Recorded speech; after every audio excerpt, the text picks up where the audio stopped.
Buenos días, tardes, noches. Bienvenidas, bienvenidos a la 16ª Píldora SEO 16. Como sabéis, solemos hacernos eco de lo que pasa a nuestro alrededor y en todas las noticias tenemos estos días algo. Los aranceles y la economía. Así que hoy vamos a hablar de ese tema. Anabel, ¿tú crees que la estadística tiene algo que decir en todo esto que estamos viendo? ¿Es posible medir esa incertidumbre, ese riesgo que estamos viendo? Buah, pues es un temazo sin duda. A ver, cuando entramos a medir la economía, cómo funciona y demás, de lo que estamos hablando es de un campo de investigación que se llama econometría, ¿no? Y una de las cosas más comunes dentro de la econometría es que utilizamos fórmulas o índices que nos acaban ayudando a entender el estado de un país, ¿no? Empezaríamos por ahí. Uh-huh. Y bueno, esos índices, pues no sé si te sonará alguno de ellos, no sé. Bueno, entiendo que te refieres a algunas medidas como son el PIB, Producto Interior Bruto, la tasa de paro, el índice de Gini que mide la diferencia de la desigualdad entre la mayor riqueza y la menor riqueza, que se aplica en muchas cosas. Ese índice de Gini se aplica dentro de los países, entre países, ¿no? Efectivamente, o sea, eso es, ¿no? O sea, y como tú has dicho, se utiliza para un montón de cosas porque en el fondo de lo que estamos hablando es de ver, bueno, pues eso, cómo está el estado de un país y en comparación con otros países, ¿no?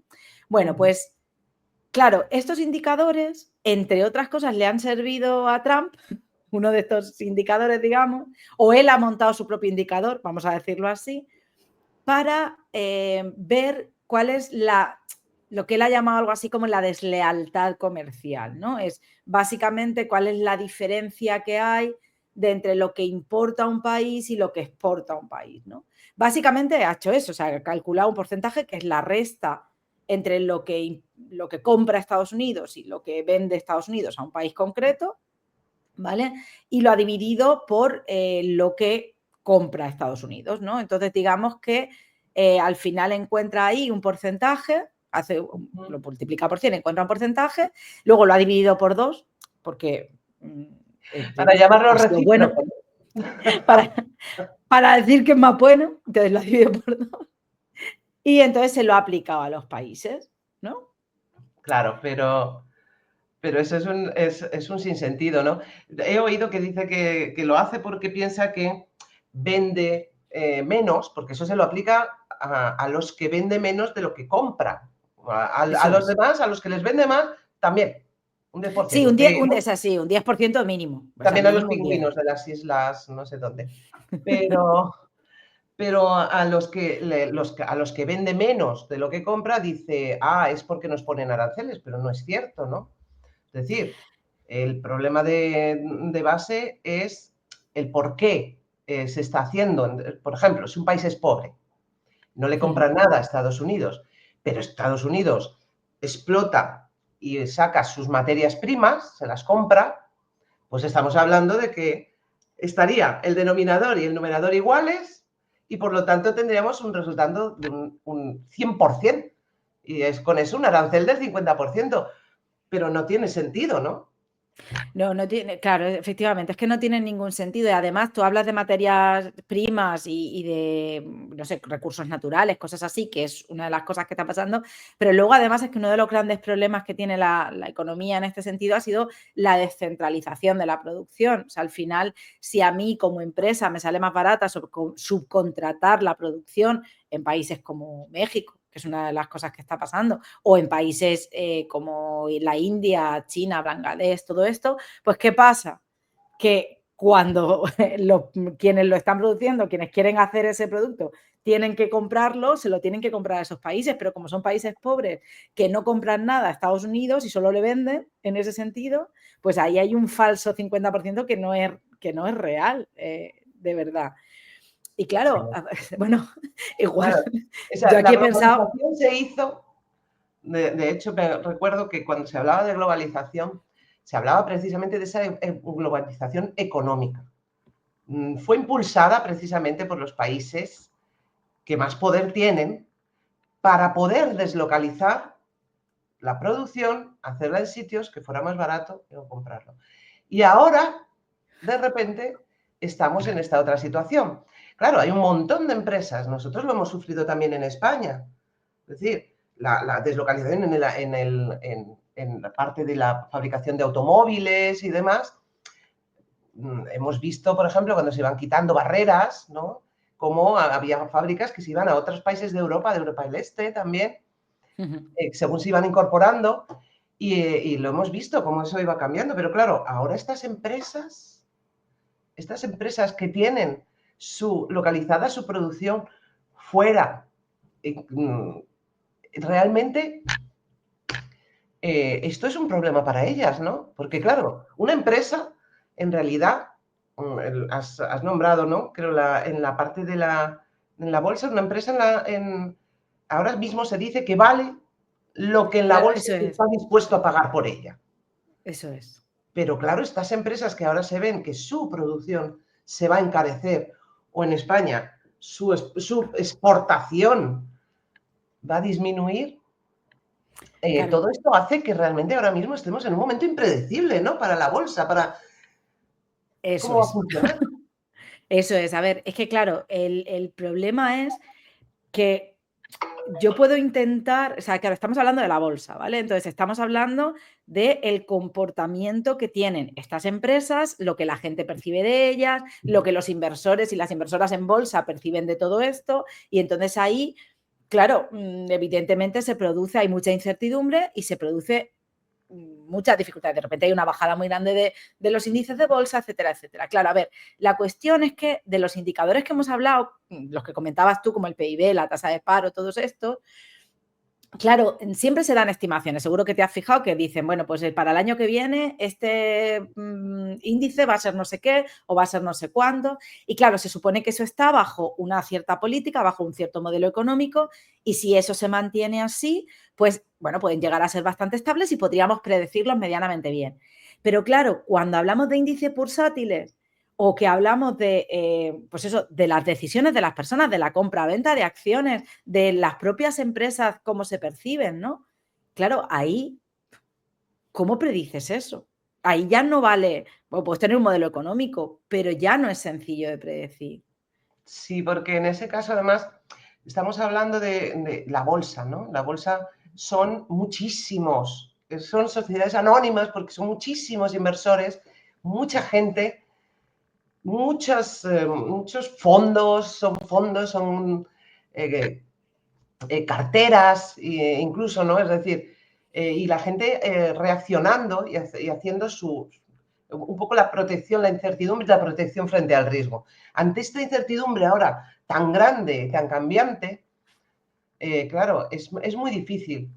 Dentro de investigación operativa hay una cosa que es la parte de hacer modelos de cartera, de optimización de carteras, que precisamente dice, bueno, qué productos, qué Tengo acciones de que estas comprar, empresas, claro. de otras, hay que comprar para protegerte frente al riesgo, ¿no? Porque de modo que ante un escenario unos vayan muy bien y otros a lo mejor van mal, pero se compensen, y ante otro escenario al revés. O sea, que si va a llover, me compro acciones de una empresa que le vaya bien que llueva, una que produzca energía con mucha hidroeléctrica, por ejemplo, y compro además de hoteles. De modo que si llueve le va muy bien a una y si no llueve pues le va muy bien al turismo y le va muy bien a la otra. La forma de optimizar carteras Compensar, claro. con correlaciones entre lo que se estima que es el futuro. Pero ahora está complicado hacer esas estimaciones, ¿no? No se sabe dónde golpea. Claro, a ver, es verdad que existe una parte de la economía, de la ciencia económica, digamos, que es la economía experimental, en la que se trata un poco de entender ese comportamiento humano ante el, bueno, pues de todo, ¿no? Desde el cambio de los precios hasta la bolsa, ¿no? ¿Qué invertirías, dónde invertirías, dependiendo de la situación? Pero claro, pasa que esta rama se la critica bastante porque al final, claro, no es lo mismo estar en una situación simulada delante de un ordenador en la que te pones ciertas cuestiones y tú decides que estar realmente en ese momento en el que de repente llega pues eso, un presidente de un país y te dice que te va a poner no sé cuántos aranceles. Claro, Pues no es porque lo mismo. hay que entender, como hemos dicho, pero los aranceles son, digamos, impuesto que le pones a todo lo que venga de ese país, con lo cual tú pagas más caro lo que venga, pero entonces vas a intentar no comprar tanto, con lo cual afecta también al que te lo está vendiendo porque se queda sin poder venderlo. Madre mía, esto es como... Esto es Esto es complicado. muy complicado, ¿no? O sea, realmente, y bueno, lo veo que es además como muchas decisiones políticas y predecir la bolsa, recuerdo eso que hubo hace tiempo, ¿no? Unos Nobel en el que había unos modelos para cuando todo es más o menos estable, el modelo de fama, y otros para cuando en el comportamiento humano aparecen otras cosas, pues el pánico bancario, Claro. el funcionamiento rebaño, es decir, intentar explicar o predecir algo de lo que puede estar pasando ahora. Y en esto también hay otro mundo que son, digamos, que está menos controlado, porque la bolsa está medio controlada, ¿no? En un momento dado cierras para que no se produzca el crack. Pero ¿y qué me cuentas de las criptomonedas?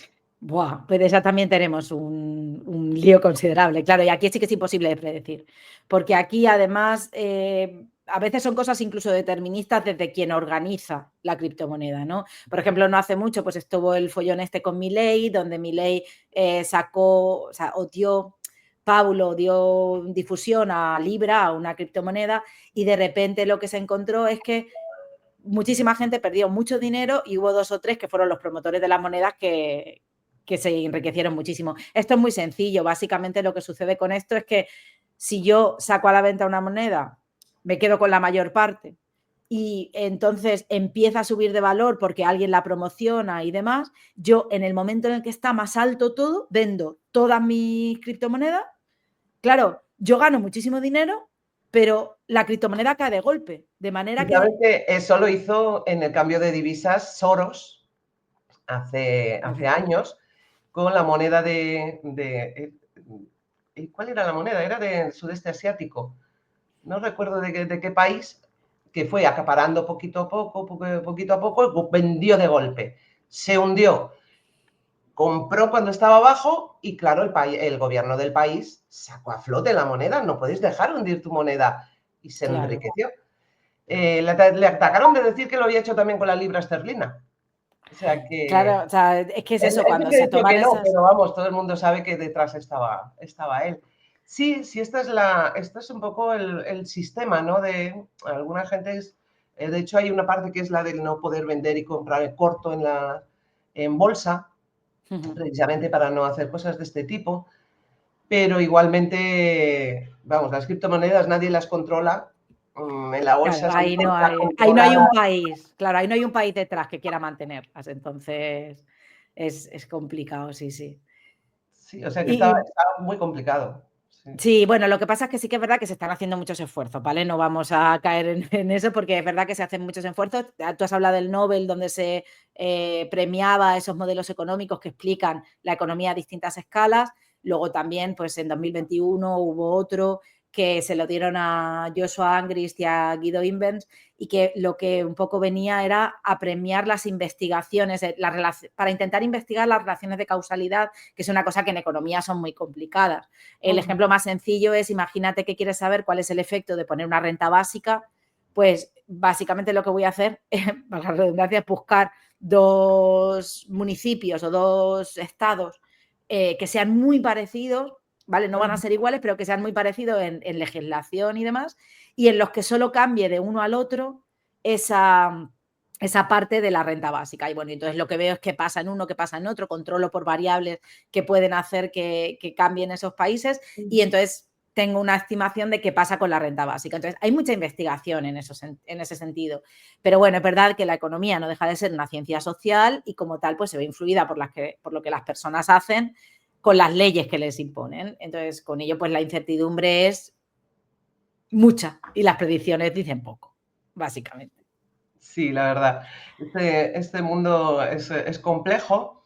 Esta rama, la econometría, que intenta medir, ¿no?, los datos de la economía y el hacer estimaciones, es, vamos, una base.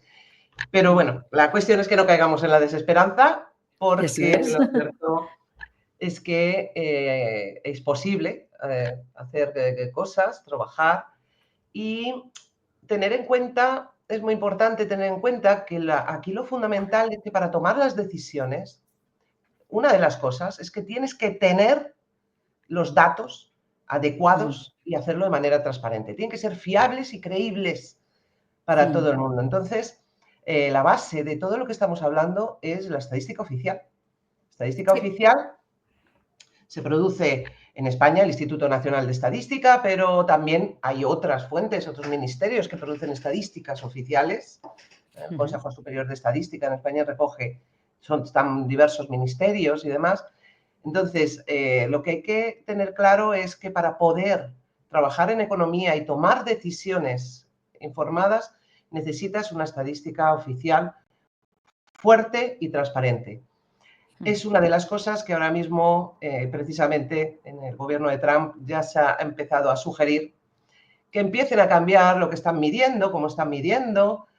Bueno, hace unos años en El Salvador, directamente el gobierno decidió incorporar como un departamento del Ministerio de Economía a la Dirección General de Estadísticas y Censos. En el fondo es el controlar esa información para intentar controlar la economía, para mm. Y intentar las manejar decisiones. o manipular la Mm, economía y las decisiones.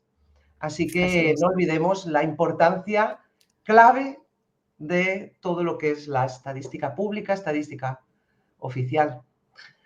Así Sí. que, bueno, Anabel, habrá que seguir trabajando Sí, para sí. Además es un entender. mundo muy bonito. Es un mundo muy bonito y hay que seguir trabajando en él. Bueno, nosotras lo dejamos por hoy y esperamos haber dado un poquito de luz acerca de cómo funcionan estas cosas y los entornos inestables de incertidumbre, riesgo y demás. Hasta el próximo mes entonces. Chao.